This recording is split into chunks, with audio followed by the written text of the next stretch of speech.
It's Brian Preston, the money guy. Let's go something. It's been a while since I've been there, but the 20s. Yeah, so this is, obviously the 20s is this decade when we all sort of start our career. It's the very beginning. So in our opinions, we were thinking through sort of these three most timeless pieces of advice for those 20-year-olds. It was kind of some foundational building blocks. Wouldn't you agree with that? It's definitely, because some of these things are, you got a moonshot here. This is the time to make things happen. So step one is time is your most valuable. And this is a sad thing. As an older guy looking back, it's also your most abundant resource when you're younger. So don't blow the opportunity. Yeah, it's interesting. When you have the most of it is when it is the most valuable for you. And I think for most, and I'm going to throw myself in this category, Brian, I did not realize it at the time. I did not realize how valuable time was when I was early in my 20s. However, I did do some things early on that worked really, really well. So what we're hoping to share with you guys is if you are someone in your 20s, recognize just how valuable it can be, and specifically how valuable it can be from a wealth building standpoint. Yeah, I mean, think about this. We have the koozie here. This $1 beer cost me $88. Foundational money guy knowledge is when you're 20 or 21 years of age, like the koozie implies, over the next 45 years, that $1 has the opportunity to become $88. But you guys know it quickly falls off over time. By the time you're 30, it's $23. By the time you're 40, it's $7. You see how this is stepping down. So it's very easy when you're 20, 21, 22, all the way up, really all through your 20s. Get the exponential growth because it's the best dollars out there for you in your wealth building career. Now, perhaps you're not someone in your 20s, and you're not someone in your 20s. You listen to this because people always say, "Just guys, I wish I had the time machine. I wish I could go back." Just because you're not in your 20s does not mean that your dollars do not still have a lot of value. I would encourage you to go out to the Money Guy website and go to moneyguy.com/resources. And we have what we call our wealth multiplier. We just want to show you all the way from age 0 out to age 35, how powerful your dollars can be. So maybe you didn't get it figured out right at 20, but maybe you got it figured out at 26, 27, 28. Go check out this deliverable so you can see if you are someone who's still in the early stage of your accumulation, just how powerful those dollars can be and what they can do for you over the long term. That leads to number 2. Put in the hard work early. It will pay off. Yeah, Brian, I learned this from you. You taught me this, right? So you graduated from college in the mid-90s, right? And one of the things you said you wanted to do really early on was you wanted to go pass the CPA exam. Back then, it was a grueling exam. It had all these different parts.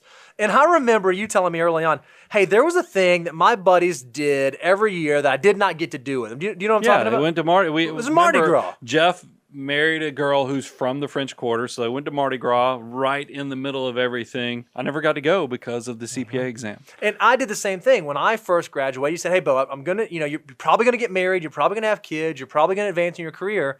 You ought to think about doing some of the really hard stuff. And in our industry, the hard stuff is getting credentialed. If you want to go become a CPA or a CFP or a CFA, those are some pretty rigorous designations to go acquire. Well, the best time to achieve them is when you're young and you have all the time and specifically all the discipline to be able to do that early on. And what I think is amazing is since I passed the CFA exam, the third part back in 2012 is when I passed the. I haven't taken any more like big, huge, large exams, and I'm so happy about that. I'm happy that I was able to knock that out when I was back in my 20s instead of now trying to navigate that with all of the other things of life that are going on. I'll expand this even beyond professional designations. I took for granted when I was in my 20s how my happiness threshold was wide open, meaning that if you went on vacation with 6 of your best friends, you didn't mind that you slept on the floor of the hotel room.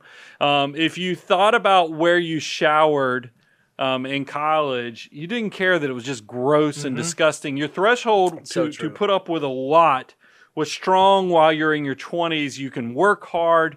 You can get very little sleep, and it's somehow you can eat whatever you want. There's a lot of things that happen So you ought to take advantage of that in your 20s, and this is the time to put in the hard work. If you're going to work extra hours, do it before you have the spouse. Do it before you have the kids and all the other things that go with it. Also, while you have the threshold, that stuff just seems like it bounces off of you because it's just a very limited window that you can go do the hard work that no other time in your life you'll do it as easily. Yeah, and I think when it comes to even saving and investing, budgeting is not something natural for us, especially you come out of college, you're broke, and you start your career, and you start your career making $30,000, $40,000, $50,000, and you think, holy cow, I am now rich. I now have this salary coming in. I've made it. If you can put in the hard work early of figuring out how to budget, how to live on less than you make, how to defer gratification to the future, you will be amazed that those habits and skills that you build early on will be the very things that carry you through your 30s, 40s, and 50s, so on. So if you can figure that out in your 20s, boy, do you have a leg up on your peers. No doubt. Number 3. This is one, this doesn't have to be in your 20s. I talked to my now she's 18 years old. I can't believe I have an 18-year-old daughter. But don't worry about other people. This is one of those things where I think so much. I told this to my daughter all through high school. Even the cool kids are insecure because I don't want you worried about what others are doing. Well, it goes beyond that when you get into adulthood. Don't try to keep up with the Joneses because the goal is to be wealthy, not to look wealthy. And I think a lot of people get lost on that difference. Yeah, comparison is the thief of joy. And again, Brian, a lot of the life lessons I've learned over my career were kind of taught by you because I remember when I first came out, my little cohort of friends that came through would always have this, we'd we'd get together for drinks or whatever, talk about, what was your bonus and what was your salary and what did you start and all that stuff. You're like, Bo, you got to cut that stuff out. Because when you guys are comparing different things going on, some people work in different parts of the country, you work for different size firms, don't worry about what they have going on. Just focus on your circumstance and how you are working hard where you are, and you'll be amazed at how much more joyful and fulfilled you will be. And I would say that's absolutely true. When I stopped sort of ignoring all my peers, it was amazing how my mindset completely shifted. Yeah, if you wake up every morning and say, what can I do today that will make me, look at yourself, incrementally better and walk myself towards the success that I want, you will be so much more successful than just looking around going, woulda, shoulda, coulda, I wish I had what they had.